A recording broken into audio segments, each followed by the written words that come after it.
Hello, students. Once again, I welcome you all. Presently, we are dealing with the fourth lesson from our textbook, which is titled as Search for a Stranger, written by Gordon S. Livingston. And in the previous lecture, I already completed the introduction to the lesson and about the author as well. Of course, in this class, I am going to start with the actual story, which is titled as Search for a Stranger. So, students, I already informed you all that this is an interesting story. Probably it is a real story related to the life of Dr. Gordon Livingston. At the age of 38 or so, the author came to know that the mother whom he calls his mom is not his real mother, but some other lady is there who gave him the birth. And then the author starts his journey in order to search his own real mother, and the story is all about his own very sincere efforts for the search of his own mother, and that's why the author has titled this story as Search for a Stranger. So here the word stranger stands for his own mother. And why the author is calling his own mother as a stranger? Because when he started his journey to search his own mother, he did not know about the lady, and that's why he used the word a stranger. So let us look at this story now, and as usual I would like to refer to the textbook in order to explain you the matter over here. Let us look at the text, page number 34. Search for a stranger. The highly emotional events of that summer were triggered by the most prosaic of questions. A cousin I was visiting asked me how my work was going. I am a child psychiatrist in Columbia, MD, and I answered his question by telling him about a recent conference where I had headed a workshop on behavior difficulties in adopted children. It concluded that such children may experience a disproportionate number of emotional problems requiring professional help. See now, how is the beginning of this story?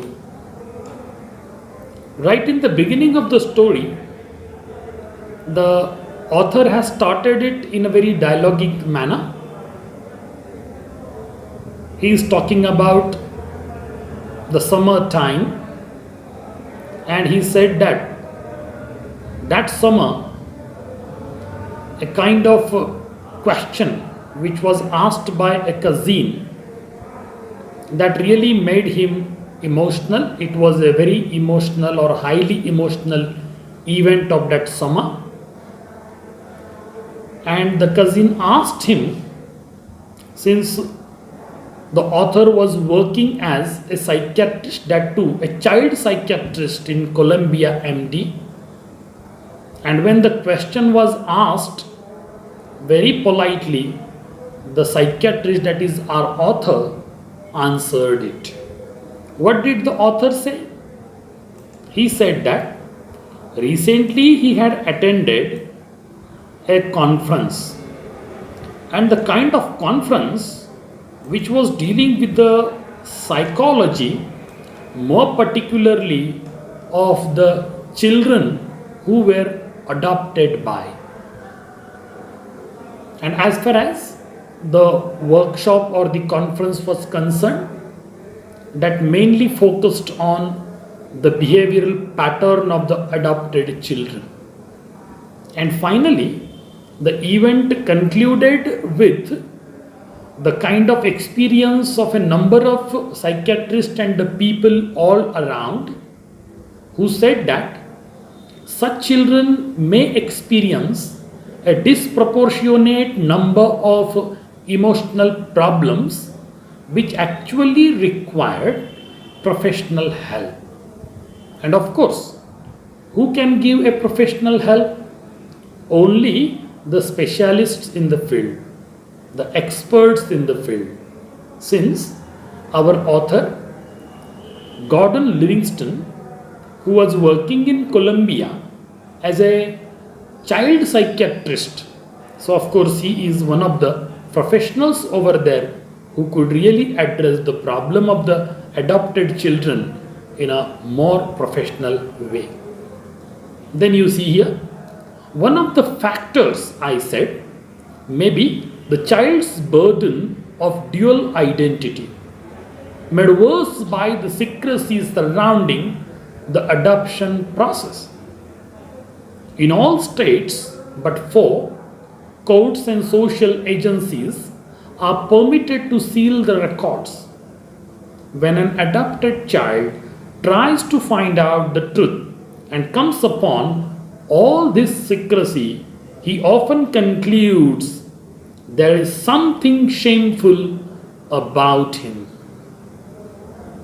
Now you see the additional information which is provided by the author over here. Now one more factor the author is going to talk about.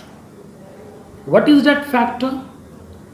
According to the author Gordon, that is Gordon Livingston, as he added now while talking to his cousin, one of the factors may be the child's burden of dual identity. What do you mean by a dual identity? Actually, we have our own single identity. We have a name given by our parents. We are known in the society by the name of our parent, of course, father and mother both. But here, when you talk about the adopted children have dual means double identity. What is that double identity? First identity, which is on the government records as per the birth, may be recorded somewhere in the Gram Panchayat or municipal office or the hospital or whatever government records do you have, the child's name followed by the real mother's name and if at all available, father's name. But when such kind of abandoned children are adopted by some people, some other mother or father, so the children get or the child gets another identity. That is the second identity. So now, according to the author, the children, those who are adopted by some parents or some people, they give the child or the children the another name, and of course, their name as a parent, adopted parent, will be continued. So the unfortunate thing in the system, in the entire system is, at a lateral stage, when the children grow enough to know about the facts of life and they come to know that they are not the real children of the parents, then that matter becomes really worse. Number one, adoption process has its own secrecy rule. The real father's name or the mother's name is not disclosed at all, and those who are adopting certain child or a particular child, they have to also abide to certain rules and regulations. So if you see, in all the states, courts and social agencies are permitted to seal the records. And once the record is sealed, no one, even the child or the adopted parents, could reveal the fact about the origin of the child. When an adopted child tries to find out the truth, and if at all the truth is open, no more secrecy now, in most of the cases, it is observed that the children conclude with their history or the origin, which is really shameful for them to know about. And when they come to know that their origin or the existence itself is really out of the shameful act, so they develop a different psychological complex and a problem. So now the author continues with, but why do they need to know that they are adopted? My cousin asked. When it was reported by the psychiatrist, of course, that is our author, the cousin had another question in mind. What was that? But why do they need to know they are adopted? Now the question is, every child has a right to know about his real parents. And if at all, at a lateral stage, once they grow old, or they are quite grown up now to understand the situations in life, and if at all they come to know that they are not the real children of their respective parents, but they are adopted, so automatically they start the search for their own parents. And when they start the search for their own parents, and they come to know that their existence itself is out of a shameful act, so they also feel very bad. Now you see, what does the author say in the subsequent expression? It is very difficult secret to keep. And if a child learns of it from sources other than his parents, there can be psychological damage. Better that he knows the truth from the beginning. I cited case histories, and as the father of four, I spoke of efforts to be truthful to Michael, our youngest, who is adopted. Now you see, as a psychiatrist, our author has his own firm opinion about it. As a parent and as a psychiatrist, in both the ways, if you take him, he has a very clear opinion about it, what he feels and what he thinks. He thinks that it is better to let the child know whether he is a real child of the parent or adopted. If the child knows right from the early stage, right from his childhood, probably in the course of time, the child will always grow with the fact that he is adopted, number one, and number two, he does not know anything about his original genetic parents. So if at all he feels the need, he will start the search. Otherwise, he'll be happy with the family whichever has adopted him as a child. But the author thinks that it is really very difficult to keep the secret. And if a child learns of it from other sources later, not from his parents, but from other sources as such, and there can be a psychological damage. But if at all you know the truth right from the beginning, maybe you will grow along with the real history of your life, the real fact of your life. But knowing such kind of things at the lateral stage would be having a more damage, that to a psychological damage, according to the author. Now, the author is going to talk about the fact of his life also. Since he is the father of four children, and the author has very clearly intimated to his youngest son, whose name is Michael, and Michael very well knows that he is an adopted child. My cousin shook his head in disbelief. What would you do if you yourself were adopted? Now you see, a very striking, shocking, and a surprising question was asked by the author's cousin. What was that? The author writes here, my cousin shook his head in disbelief and then questioned the author, what would you do if you yourself were adopted? And very promptly and spontaneously,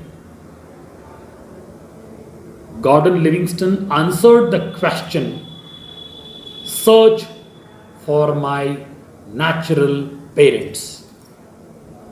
I said promptly. Well, start looking, he said. And there was one more spontaneous response from the cousin side. And the cousin said, well, start looking now. Go search your real, natural, genetical parents.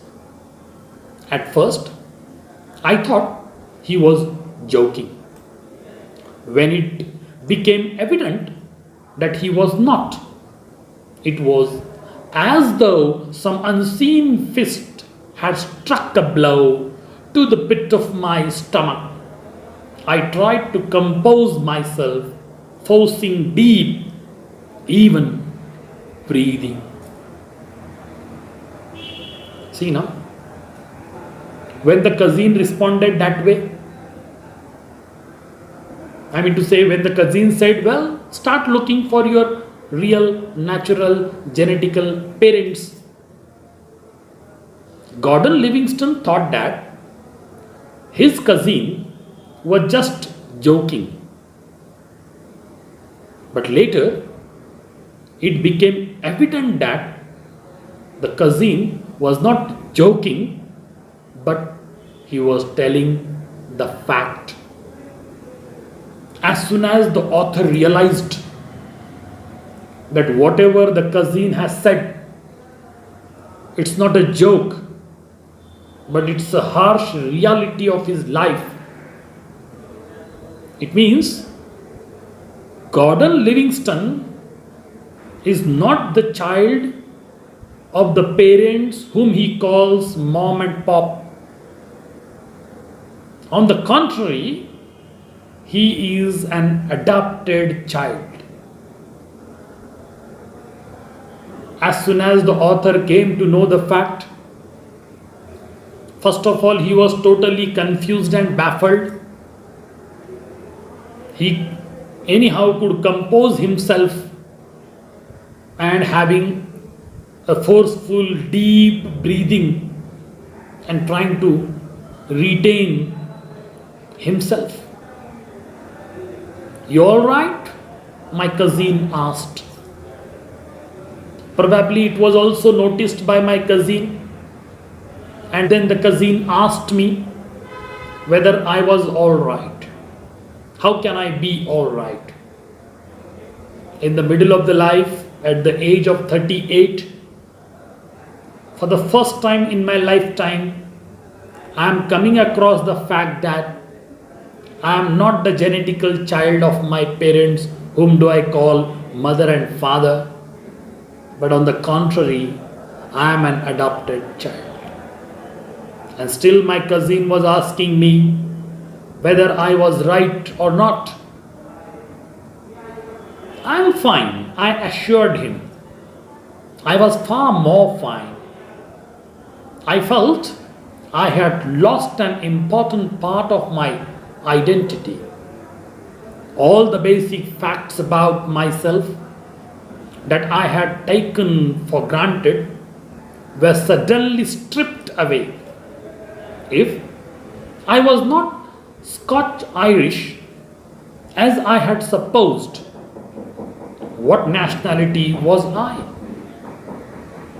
Raised as an only child, did I actually have brothers and sisters who were my natural parents? The alienation the adopted can feel when not prepared for the truth, and the need for a biologic identity were no longer theories, abstractions, they were real problems, they were mine. Now you see the kind of dilemma and the confusion which was going on in the mind of the author.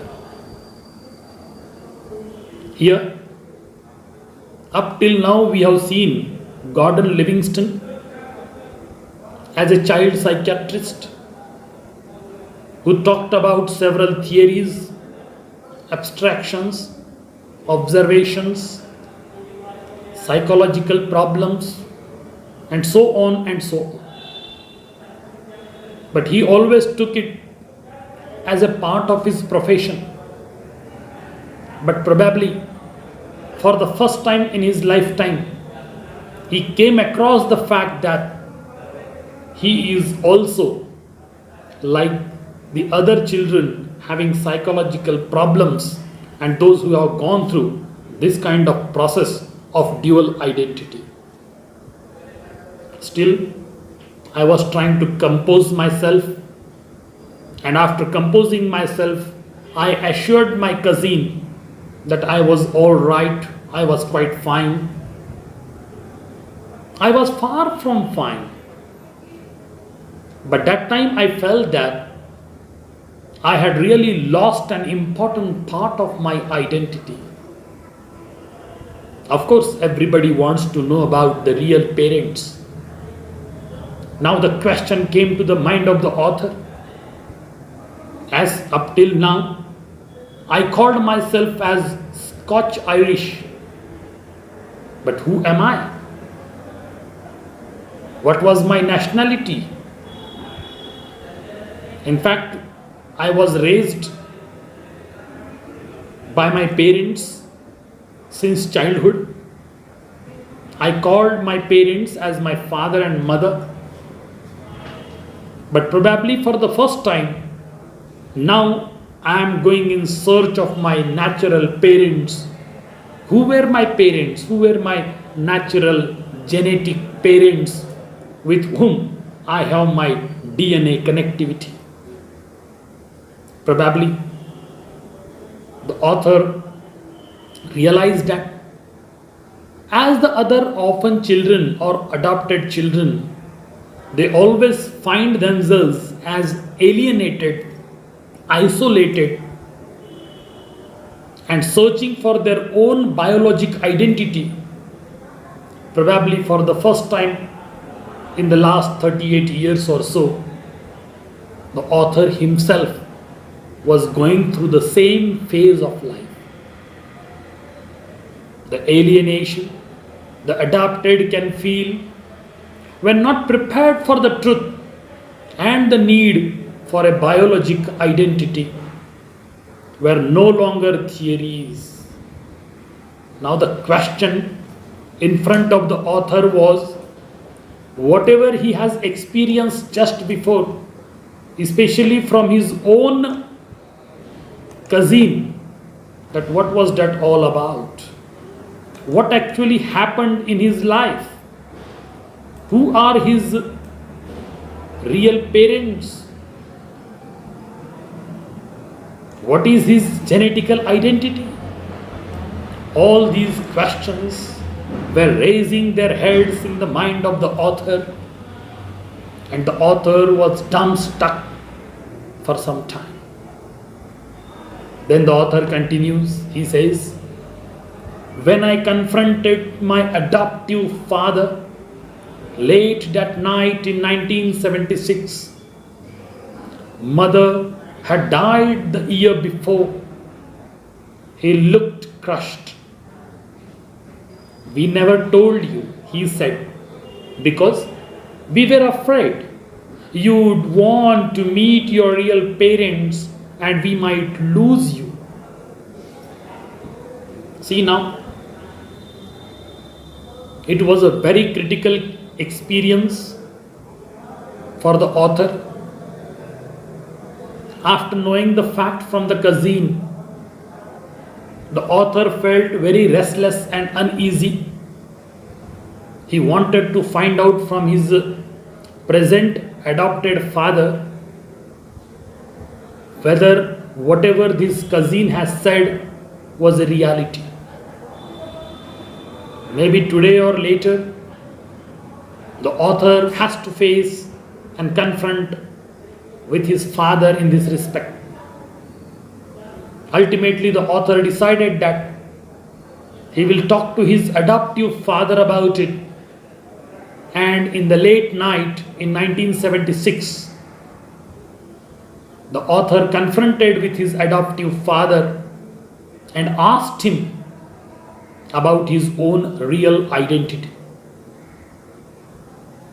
Presently, he did not have his mother to whom he can question, because just a year before, maybe in 1975, his mother died, that is, adoptive mother died, and he realized that he looked crushed.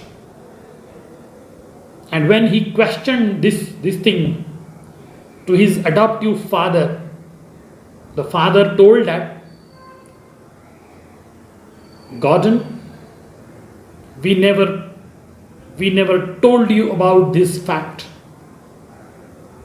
because you have been our only child and we never wanted to let you know about your own identity as an adopted child. Because we were afraid you would want to meet your own real parents, genetical parents, and if at all you could search your own real genetical parents, probably we might lose you. So that kind of anxiety was there in our mind. We were afraid that if at all you come to know about your real parents, we might lose you. And since we did not want to lose you, that was why we never told you about the fact that yourself was our or have been our adopted child. So, once you come to know about it, we know that there would be some or the other reaction from your end. Then the author says, I put my hand on his arm. That is, the author put his hand on the arm of his adoptive father and said, you and mom are my real parents. You loved me and raised me, and I love you. Nothing can change that. You give me a grateful though tremulous smile and said, well, if you feel you must search for them, I shall help you all I can. See now, the author realized that his adoptive parents, already he lost his mother, now father is alive. They loved him a lot, they did not want to lose him. And that's why he approached his father, had an emotional dialogue with him, and ensured his father that yourself and my mom are my real parents. I don't know about my real parents or genetical parents.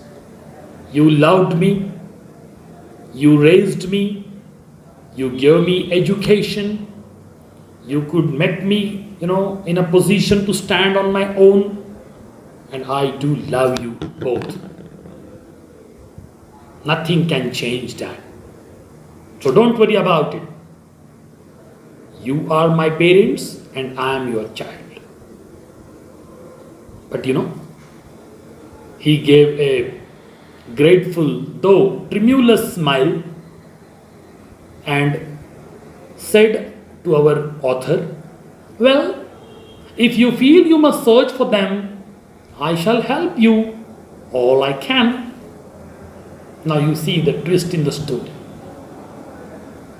Once the father realized that the son has a filial gratitude for them, and he was quite sure that if at all he is going to reveal the real parents to Gordon Livingston, there won't be any harm also. And that's why the father of the author told him that if at all you want to search your real parents, he himself could help him out. And this is how is a kind of twist in the story what I feel. You will never imagine that. What kind of psychological condition was there when the author came to know about the fact. And now you think on the side of the father also, when he comes to know or when he came to know that the child is now familiar with the fact, what would have been going on in the mind of the father.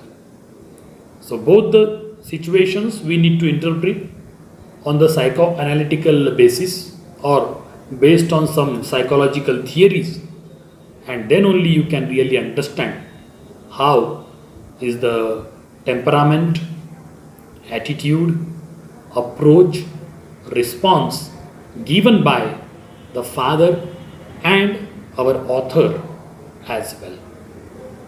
So I would like to put a pause over here.